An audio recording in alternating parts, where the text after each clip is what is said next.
Mystery of North Sentinel Island. When we find out what something is called that we didn't know before, it piques our interest. Our brains are always wondering due to our insatiable curiosity regarding this. Sentinel Island is a frightening and mysterious destination.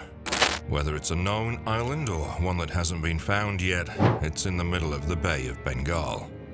Only a few people live on the island. There's no correct response to the inquiry about their appearance, diet, activities, or way of life. They know nothing at all about our planet. It's a conundrum that defies explanation. The murder of an American tourist who went to North Sentinel Island without permission has drawn the world's attention to the people who live there.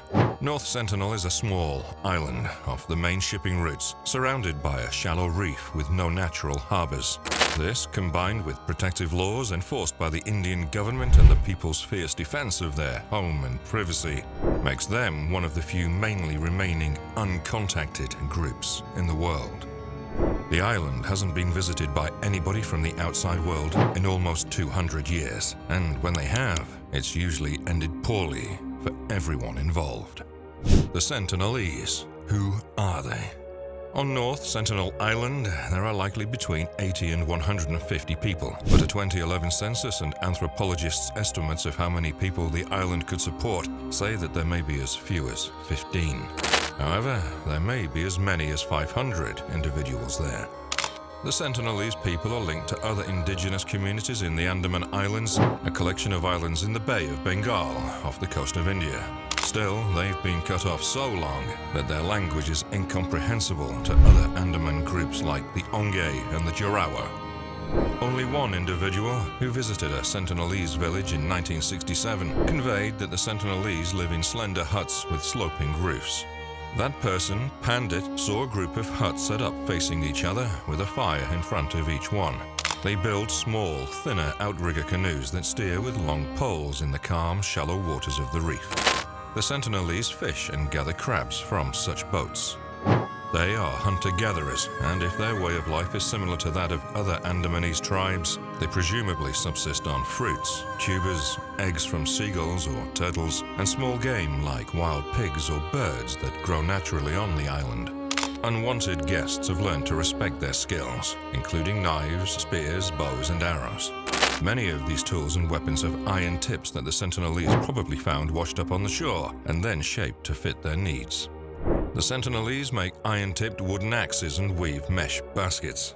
In the middle of the 1990s, salvage personnel moored close to the island reported hearing singing and bonfires on the beach at night. However, no one outside of North Sentinel Island knows what the Sentinelese call themselves, let alone how to greet them or inquire about their perspective on the world and their role in it. Anthropologists typically make a point of referring to people by the name they use for themselves. They have made it plain that they don't like having company, even without using a common language. The Sentinelese don't like visitors, but why? After passing Sentinel Island late one night in 1771, an East India Company ship saw bright lights on the island's coastline. Sentinelese didn't have visitors for about 100 years until an Indian merchant ship called the Nineveh ran into a reef. However, the boat was on a hydrographic survey trip and didn't need to stay.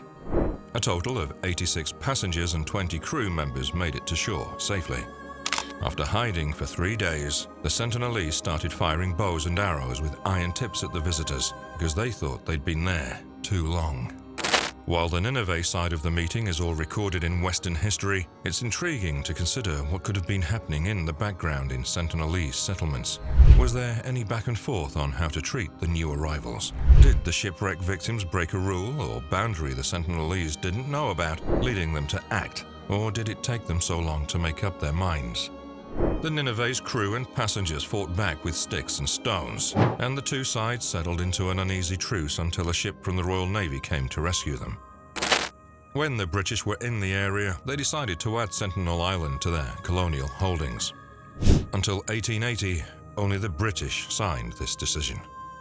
Around that time, a young lieutenant in the Royal Navy called Maurice Vidal Portman assumed command of the colony in the Andaman and Nicobar Islands.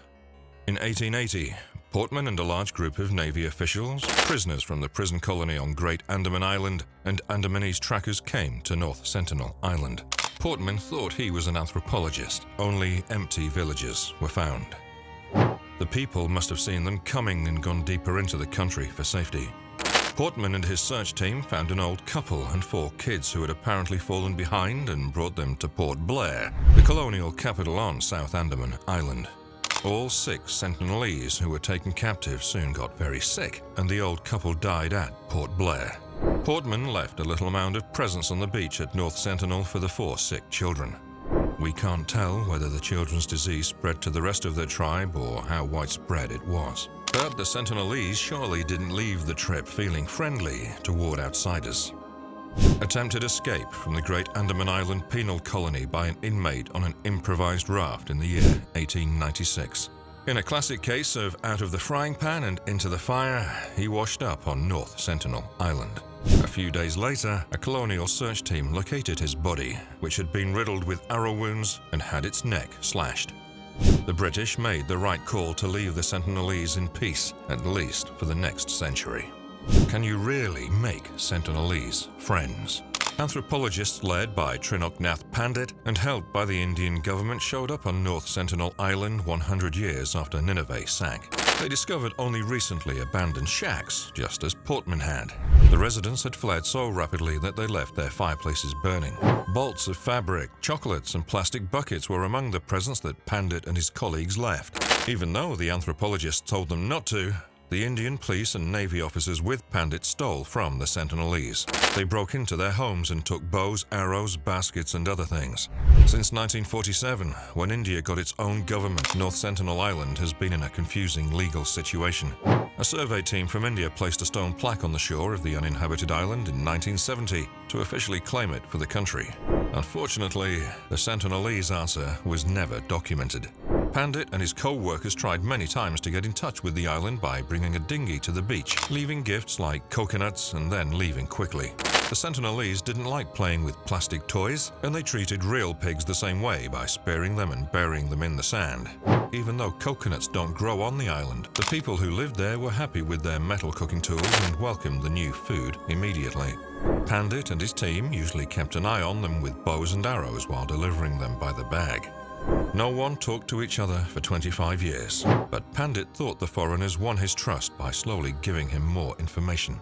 Until 1981, there were just a few scattered sightings. In 1974, while filming with a National Geographic team, the director was hit by an arrow in the thigh.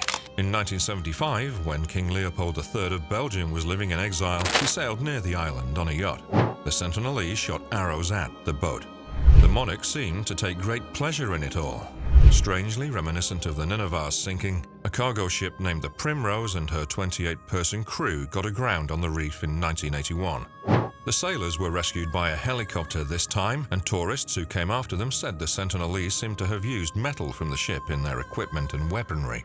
The discovery of an entire boat must have been astounding for the artists who had previously worked with just the shards of metal that washed up on shore. The same year, Pandit and his group increased their efforts, visiting the island every 2 months.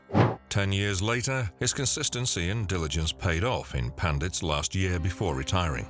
During the first months of 1991, a group of islanders came to the beach to collect their presents, armed with little more than woven baskets and the axes they used to crack open coconuts, although later encounters proved how well those axes could be used in self-defense.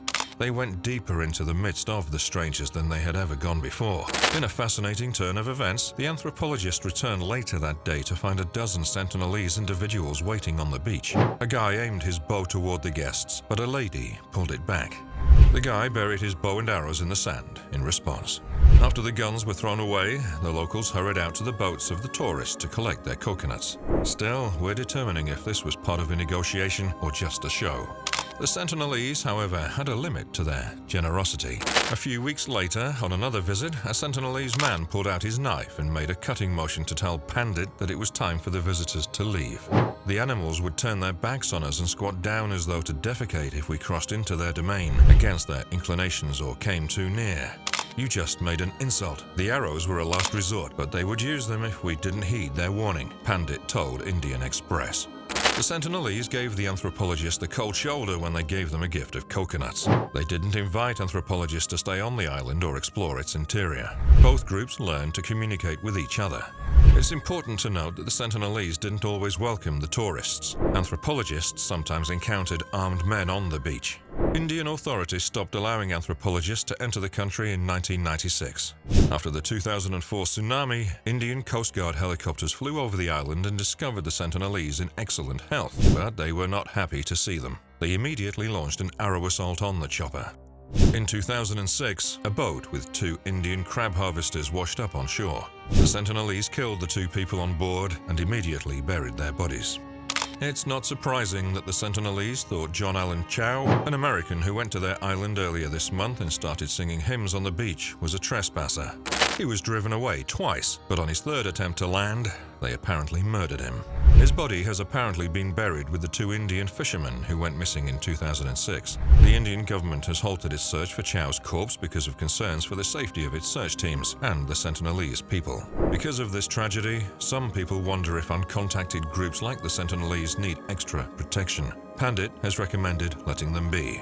The anthropologist, who has since retired, claims that the Sentinelese have made it obvious they don't want contact and are thriving without it. Indian officials keep coming to the island to take censuses. The most recent census was in 2011.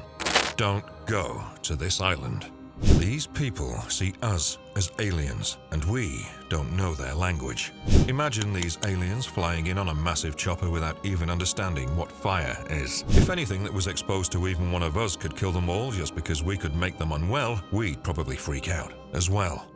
Leave them alone on their island, and they'll care for themselves. You're taking a big risk, and will pay the price if you ever travel to this island illegally.